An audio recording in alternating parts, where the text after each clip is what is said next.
Continuamos en resumen matinal y vamos a conversar con el buen amigo Juan Valdés del Observatorio Educativo a propósito de que hoy concluye el año escolar. Juan, buenos días y bienvenido a resumen matinal. Muy buenos días, muchísimas gracias por invitarme una vez más. Es un placer estar acá con ustedes. Juan, ¿cómo puede evaluarse la conclusión del año escolar 2023-2024? Podemos concluir que no hemos tenido un buen año escolar. Realmente los avances que se esperaban, cuando tú ves algo tan básico como la planificación del año escolar y las condiciones que hacen falta para que un año sea exitoso, al día de hoy no las tenemos en las escuelas públicas. Nosotros, en el Observatorio Educativo, precisamente hoy, concluimos nuestro estudio titulado Condiciones de finalización del año escolar 2023-2024. Y en las próximas semanas el país va a tener ya en sus manos nuestro estudio comparativo entre cómo empezó el año escolar y cómo terminó. Sucintamente, Juan. Vamos a esperar el informe, pero sucintamente. Claro, vamos a darle primicias a ustedes. Claro, vamos a mostrarle un poquito del hallazgo. Bueno, si ustedes recordarán, cuando presentamos el informe de inicio del año escolar, una de las cosas que más resaltaban era la ausencia de medios y recursos para el aprendizaje en las escuelas públicas. Acá se quiere mejorar la educación, se quieren mejorar los resultados de aprendizaje, pero es indispensable que los niños tengan los recursos que necesitan para esas experiencias de enseñanza-aprendizaje. Y resulta que a pesar de la gran inversión que supuestamente se hizo en libros de texto, más del 90% de los estudiantes de las escuelas públicas no recibieron más que 3 libros de texto en el año escolar. ¿Cuánto de 8 libros, ya, porque son 8 asignaturas que debe recibir un niño. Entonces, aquí tenemos una regresión, porque en pleno siglo XXI se gastan miles de millones en transporte escolar y no se gasta la cantidad necesaria, ni se da a los niños los recursos necesarios para el aprendizaje. Entonces, aquí estamos desvirtuando y desnaturalizando lo que es la educación pública. Si nos vamos a la ¿Cómo se explica de los 3 libros de 8 que hay que entregar? ¿Cómo se explica eso? Nosotros denunciamos primero que al inicio del año escolar aquí se tomó una decisión errónea al asignarle a instituciones sin experiencia y a instituciones realmente que no tenían la capacidad para hacerlo, de repente, la redacción, la elaboración de los nuevos libros de texto. A pesar de que ya desde 2018, 2021, se habían agotado procesos para que los nuevos libros de texto estuvieran listos y adecuados al diseño curricular. De repente llega un ministro y de la nada selecciona un sector afín al sector que él pertenece para hacerlo. Y ya todos sabemos la historia de los cientos de errores que tenían los libros. Pero encima de eso, nosotros habíamos denunciado que en este país se necesitan 13 millones de libros para que los niños tengan los libros necesarios. Sin embargo, cuando usted revisa los procesos de compras y contrataciones que se hicieron, a pesar, por no decir de que fueron al margen de la ley en nuestra opinión, también ni siquiera se le entregó la mitad de los recursos que los niños necesitaban. Entonces luego nos preguntamos por qué en las pruebas diagnósticas, en las pruebas nacionales, los niños no tienen buenos resultados de aprendizaje. Si a eso tú le sumas otros aspectos de la calidad de la educación, como son, por ejemplo, la alimentación escolar, en nuestro estudio se revela que más del 85% de los docentes y los estudiantes entienden que el desayuno y el almuerzo escolar que reciben no son de buena calidad. El ser humano, el cerebro humano, para agotar los procesos cognitivos que llevan al aprendizaje, necesitan de una nutrición adecuada. Por eso está el programa de alimentación escolar, que yo le he llamado el programa de desnutrición escolar. Pero ellos le llaman el programa de alimentación escolar. Si no es de buena calidad y no es de suficiente cantidad, entonces también eso tiene un impacto severo, negativo, en la calidad del aprendizaje. Juan, cuando nosotros vamos a la universidad, nos ponen clasificación o nota, la calificación A, B, C, D, E. ¿Qué calificación tú le das al año escolar? F. Pues se quemó el año escolar. Sí, porque es que, señores... se quemaron las autoridades en el año escolar. Sí, las autoridades, esa es mi opinión técnica por lo siguiente. Tú lees el artículo 59 de la Ley General de Educación y ahí te expresan 13 factores que son los que determinan la calidad de la educación. Cuando tú los revisas, ninguno de los 13 factores en este país se están llevando a cabo correctamente. Uno de esos factores es la calidad de la gestión de la educación pública en términos administrativos y en general de gestión. La gestión de los recursos humanos, la gestión financiera, la gestión en general de las instancias que tienen que ver con la educación y la gestión técnico-pedagógica también. Si en las escuelas públicas se revela que todavía no tenemos las condiciones que lleven a procesos conducentes al aprendizaje, no vamos a lograr mejor educación. Y desgraciadamente nuestras autoridades, yo he insistido, no son expertas en educación escolar. Aquí se cometió el error de entregarle el Ministerio de Educación a un equipo que venía de la educación superior, que tenía décadas fuera del sistema educativo y muchos de los cuales nunca en su vida habían ejercido una función docente en aula o en un distrito educativo o en una regional educativa, y se le lleva la gestión general. Señores, miren, pero, Juan, si pudiéramos establecer tal vez alguna diferencia, eso que tú señalas ahí, de estas autoridades que vienen, diríamos, de un estrato superior, porque estamos hablando de personas que lo que tienen es universidades, y por qué no pudieron en gran parte, desde tu punto de vista, y yo lo creo así también, con lo que se pretende con la educación primaria y secundaria. Para tú poder resolver un problema, tú tienes que entenderlo.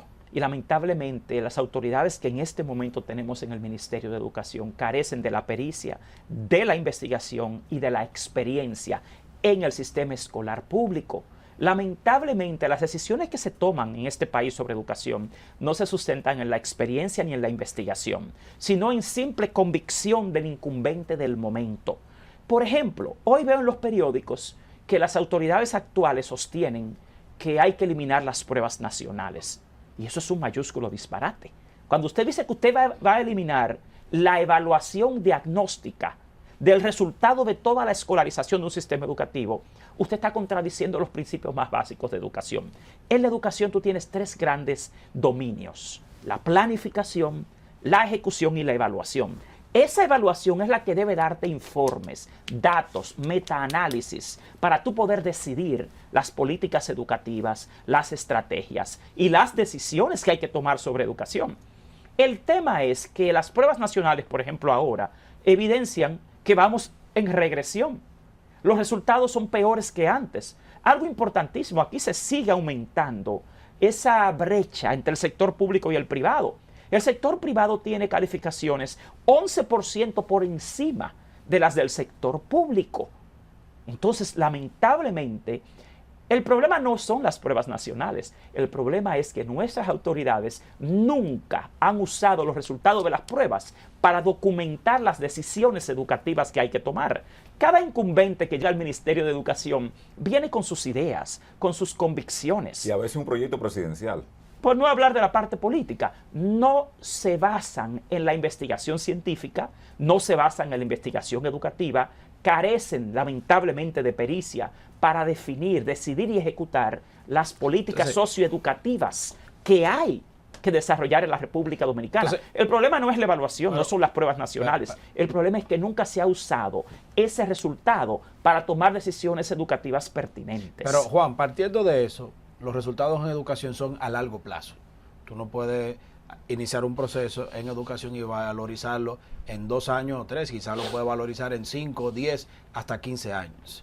Quiere decir que no ha servido para nada el 4% de la educación. Cuando a mí me dicen que los resultados en educación son a largo plazo, yo recuerdo a los sofistas.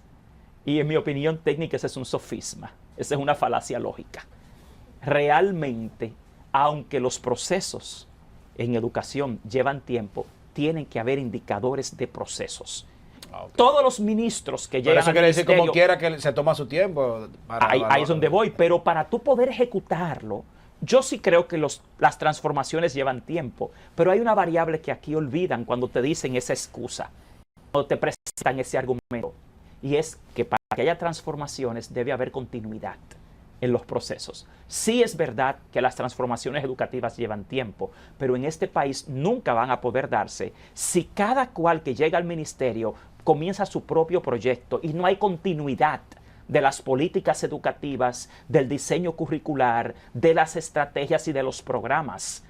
Entonces, por eso es que digo que eso es un sofisma.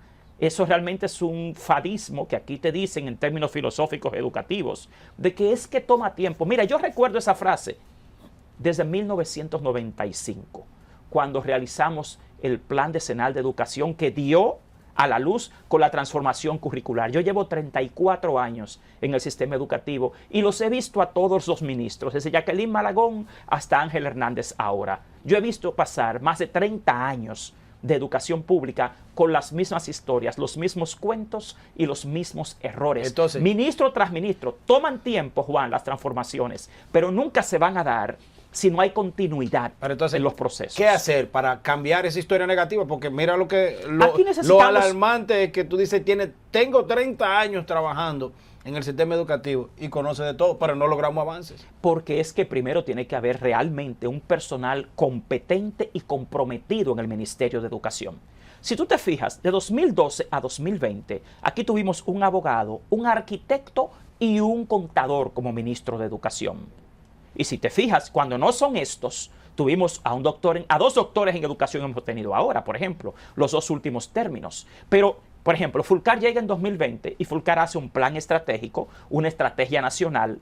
Y cuando Fulcar sale, en tan solo 2 años, Ángel Hernández lo hace al margen, lo destruye. Dentro de un mismo gobierno, porque tú dices, bueno, es que cambiaron de gobierno. No. ¿Por qué? Porque desgraciadamente, cada ministro que llega ahí no le da continuidad, no usa la investigación, no usa las experiencias anteriores. Cada cual quiere tener su propia marca y se olvidan de que la educación es un derecho y que la educación debe servir al pueblo, no a las intenciones ni las visiones del ministro del momento. También hemos tenido personas como la que tenemos ahora que no tienen la pericia. Aquí necesitamos un ministro que conozca el sistema educativo de arriba a abajo, que sepa realmente de la realidad escolar, que esté al día en educación y que tenga compromiso sobre todo. Un poquito de Carreño, ¿no?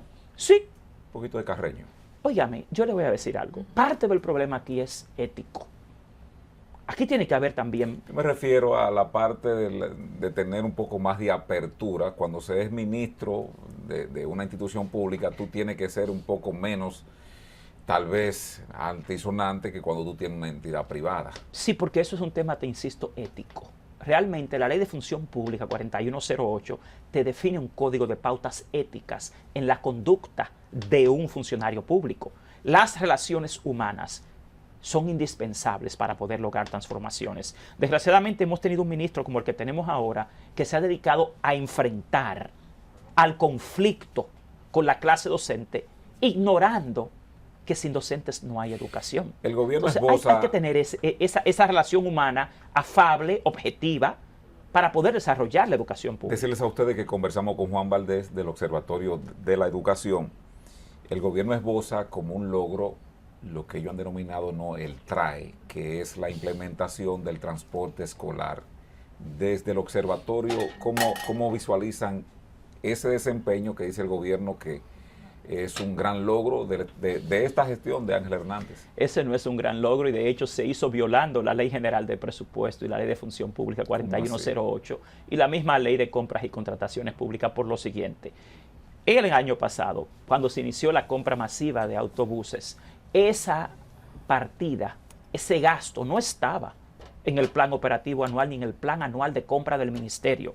El Ministerio de Educación apenas tenía 250 y tantos millones para transportación en ese plan operativo anual. Esa fue una decisión improvisada, por un lado. Por otro lado, no existe, ellos no han presentado nunca ningún estudio, ninguna investigación que sostenga la pertinencia y relevancia de la inversión en transporte escolar. Sí, pero tú eres muy duro con el ministro porque fue un decreto, una orden del presidente que dijo que había en tal tiempo que había que implementar. Si hubiera sido un decreto escolar del presidente, habría estado en el plan operativo anual y en el plan anual de compras. Ojo, pero yo no creo que el presidente tome camino. decisiones improvisadas. Yo creo que ahí, desgraciadamente, lo que se hizo fue improvisar con los fondos públicos. Por lo siguiente, yo he dicho siempre que no tiene sentido llevar a los niños a la escuela en vehículos de lujo a escuelas de miseria, porque las escuelas públicas son guarderías hoy en día. Las escuelas públicas no son lugares conducentes al aprendizaje. Yo, como acreditador internacional de centros educativos, te puedo decir qué define una escuela, las condiciones medioambientales que definen a una escuela, el mobiliario, la alimentación, las políticas socioeducativas. Eso es lo que falta en las escuelas públicas. El transporte escolar es necesario, es bueno, pero no es una prioridad educativa. No tiene sentido tú invertir en transporte cuando ni agua potable tienen las escuelas. En el rango de prioridades, ¿cómo lo ven desde el observatorio? Eso iría en un lugar 7 u 8 de las prioridades educativas. Lo primero, querido, es que las escuelas deben tener lo básico, todos los medios y recursos para el aprendizaje. Lo segundo, debe tener un ambiente que sea conducente, que propicie aprendizajes. Y eso implica infraestructura, que implica mobiliario, ventilación, electricidad, mantenimiento, higiene, personal, docente y administrativo. En términos de la gestión de un centro educativo, la educación no se da hoy en día por transmisión de conocimientos. El maestro no enseña hoy en día. El maestro propicia situaciones de aprendizaje. Y esas situaciones se dan en un medio ambiente, que es la escuela, que es el patio, que es la cancha, que es el aula. Y para tú propiciar ese aprendizaje en el ser humano, debe haber condiciones. Mira, el simple hecho de que el mobiliario de la escuela no sea adecuado ya es un factor que impide aprendizaje. Juan, entonces, para ponerte detalles de lo que es la naturaleza del aprendizaje en el ser humano, aquí se han olvidado de la naturaleza del aprendizaje y de la naturaleza del ser humano a la hora de lograr mejor educación. ¿Por qué no logramos mejor educación aquí? Ni mejores aprendizajes. Porque se han olvidado de las raíces de la educación. Entonces, el ministro actual decía que él iba a lograr mejorar la educación a través de la experiencia en el aula. Pero la experiencia en el aula no la crea el maestro. El maestro es un componente que no incide en más de un 30% en esa experiencia. Si el medio ambiente donde el ser humano se desarrolla no es propicio, el ser humano no puede aprender. Si el ser humano no está bien alimentado, ese cerebro que debe producir procesos cognitivos y afectivos no lo puede desarrollar. Si no hay una conexión escuela-hogar que impacte a la familia y a la comunidad, lo que se hace en la escuela no tiene efecto. Pero Juan, todo eso es educación. Partiendo de todo lo que tú describes, la gran transformación que se hizo en la educación dominicana fue en 1992 con el Plan Decenal de Educación. Hay que volver a hacer un plan decenal o un cambio completo, total, para reorientar la educación dominicana. La gran transformación se conceptualizó entre 2092 y 2095. Entre 1992 y 1995. Sin embargo, eso fue conceptualizado, no llevado a la práctica. De hecho, te voy a poner algo sencillo. Guadamuz, me llega ese nombre. Lorenzo Guadamuz fue uno de los que en ese momento y un grupo de expertos acá conceptualizaron. Por eso no lo creó Guadamuz. Eso fue simplemente la transición de la escuela cognitivista a la escuela constructivista. Nosotros fuimos a una escuela cognitivista que propiciaba básicamente el conocimiento. Ya a partir de 1995 se conceptualiza que realmente el niño, la niña, el estudiante, debe poder realizar y hacer cosas que produzcan aprendizaje y no simplemente ser recipientes de conocimientos que transmite un maestro. Sin embargo, hoy en día todavía se cree que los niños no aprenden porque el maestro no sabe, lo cual es una contradicción a lo que es la escuela constructivista. Bueno, yo he escuchado gente que habla, que dice importar maestros, líderes políticos, economistas, que dicen que para mejorar en gran medida el nivel educativo de los estudiantes, pues habría que traer maestros de otros países. No saben un bledo de educación porque es que, escúcheme que se lo diga así de claro. No, a mí no. Ellos no saben un bledo de educación por lo siguiente. Eso que dice Juan Reyes. Si aquí en 1995 se conceptualizó que el constructivismo social sería el fundamento y la base del aprendizaje, te dice que la educación dominicana debe ser sociohistórica, socioformativa y sociocultural. ¿Qué implica eso? Que es el medio ambiente social el que más impacto tiene en el aprendizaje de los niños. No es lo que un maestro le dice o le pone a hacer. El niño de 24 horas al día apenas pasa 8 en la escuela. La escuela propicia situaciones de aprendizaje que deben ser perpetuadas y prolongadas en la sociedad, en el hogar, en la calle, en la casa, en general en la comunidad. Por eso es que aquí la educación es un fracaso. Porque por un lado te dicen que la educación dominicana debe ser constructivista social, pero solo está en la escuela. La sociedad, el resto de la sociedad, no está involucrada de manera coherente con los propósitos de la educación pública. Y eso contraduce tanto la naturaleza del aprendizaje del niño como el diseño del sistema educativo dominicano. Aquí no hay políticas socioeducativas que prolonguen la escuela al barrio, a la casa. El aprendizaje no se da en el aula, como dice el ministro Ángel Hernández. Eso no es una visión moderna de educación, porque eso se basa en una visión anacrónica de que el maestro es el que enseña. Entonces, en esta época tú tienes niños que son nativos digitales.